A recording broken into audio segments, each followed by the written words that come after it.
আসসালামু আলাইকুম everyone, welcome back to my channel BD craft house. আশা করি আল্লাহর রহমতে সবাই ভালো আছেন।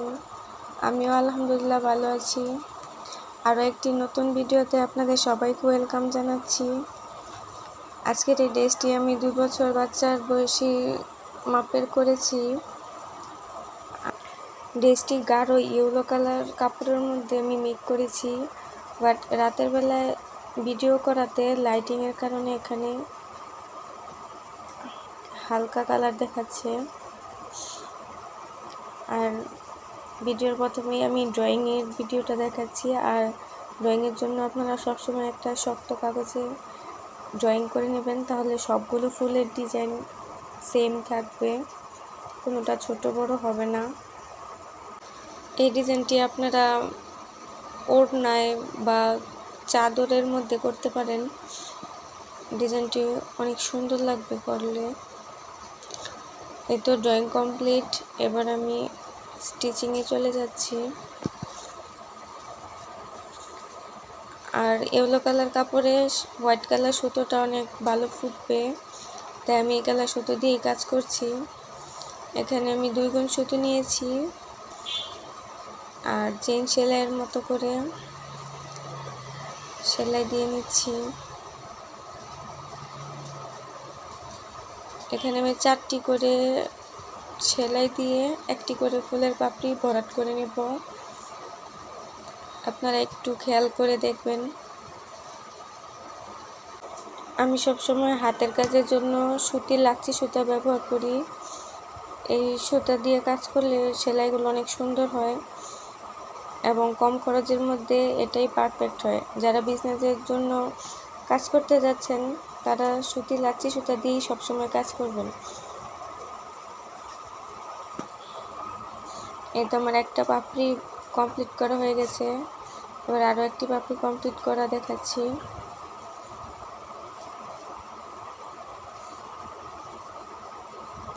ঘরে ফ্যান চলার কারণে ভয়েসটা ক্লিয়ার আসছে না। যারা আমার ভিডিওটি নতুন দেখছেন তাদেরকে অনুরোধ করব আমার চ্যানেলটিকে সাবস্ক্রাইব করে দেওয়ার জন্য। আমার চ্যানেলে আরও হাতের কাজের বেবি ড্রেসের ডিজাইন আছে, এগুলো চাইলে দেখে আসতে পারেন।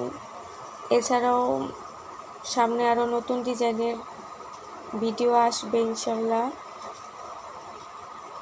যারা নিজেরা তৈরি করতে চাচ্ছেন আমার ভিডিও দেখে তৈরি করতে পারবেন। আর যারা আপনাদের বেবির জন্য অর্ডার করতে চাচ্ছেন তারা আমার ফেসবুক পেজে নক করে দিবেন। আমার ফেসবুক পেজ আমি ডিসক্রিপশন বক্সে দিয়ে দেব। আর যারা ফেসবুক পেজ থেকে দেখছেন তাদেরকে অনুরোধ করব একটা লাইক ফলো করে দেওয়ার জন্য। আর যারা অলরেডি লাইক ফলো সাবস্ক্রাইব করেছেন তাদেরকে অসংখ্য ধন্যবাদ। আপনারা সবসময় আমার পাশে থাকবেন। আপনাদের সাপোর্ট পেলে ইনশাল্লাহ সামনে আরও ভালো ভালো ভিডিও আপনাদেরকে উপহার দিতে পারবো। এই তো আমার ফুলগুলো কমপ্লিট করার পর এবার আমি মিডলে পিঙ্ক কালার সুতো দিয়ে ভরাট করে নিচ্ছি। শার্টিন স্টিচ দিয়ে ভরাটটা আমি করে নিচ্ছি। হাতের কাজের জন্য কালার কম্বিনেশনটাই সবচেয়ে বেস্ট। কোন কালার সুতোর মধ্যে, কোন কালার কাপড়ের মধ্যে কোন কালার সুতো ফুটবে ওইটা ঠিক রেখে আপনারা কাজ করবেন, ইনশাল্লাহ সবার কাজই অনেক বেশি সুন্দর হবে। এই তো ফুল কমপ্লিট করার পর আমি ব্যাক স্টিচ দিয়ে আমি একটা সেলাই দিয়ে দিচ্ছি। এরপর আমি পাতার কাজটা করব। আর এখানে আমি সবুজ কালার সুতো দিয়ে কাজ করছি। আর সবসময় 2 গুণ সুতো দিয়ে কাজ করার চেষ্টা করবেন। আমি বেশিরভাগই 2 গুণ সুতো দিয়েই কাজ করি। এর চেয়ে বেশি নিলে সেলাইগুলো একটু মোটা মোটা হয়ে যায়, দেখতে সুন্দর লাগে না। এই ড্রেসটি আমি আমার মেয়ের জন্য মেক করেছি। সুতি বয়েল কাপড়ের মধ্যে এই কাজটি আমি করেছি। গরমের মধ্যে সবচেয়ে বেশি আরামদায়ক। আপনারাও যারা এই গরমের মধ্যে একটু ইউনিক ডিজাইনের ড্রেস খুঁজছেন তারা এই সুতি বয়েল কাপড়ের মধ্যে হাতের কাজের ডিজাইনের ড্রেসগুলো অর্ডার করতে পারেন। আপনাদের বেবিরা এই ড্রেসগুলো পরে অনেক বেশি কমফোর্টেবল ফিল করবে। তাই আর দেরি না করে দ্রুত অর্ডার করে ফেলুন। যে কোনো কালার, সাইজ বা ডিজাইন কাস্টমাইজ করে দেওয়া যাবে।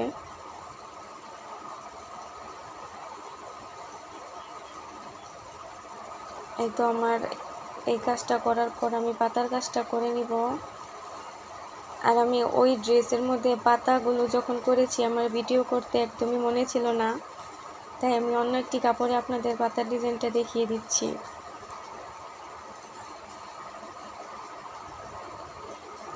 মিডল থেকে সুতাটা উঠিয়ে দুই পাশ থেকে এভাবে সেলাই দিয়ে দিবেন, তাহলে পাতাগুলো দেখতে অনেক বেশি সুন্দর হবে। পাতার মধ্যে একদম গাঢ় সবুজ কালার সুতো দিয়েছি, কালারটা অনেক বেশি ফুটেছে। আপনারা যদি অন্য কালার কাপড়েও করতে চান,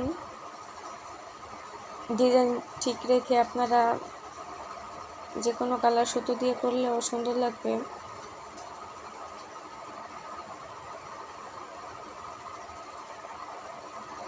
এই তো আমার পাতাটা কমপ্লিট। আজকে এই পর্যন্তই। আল্লাহ হাফেজ।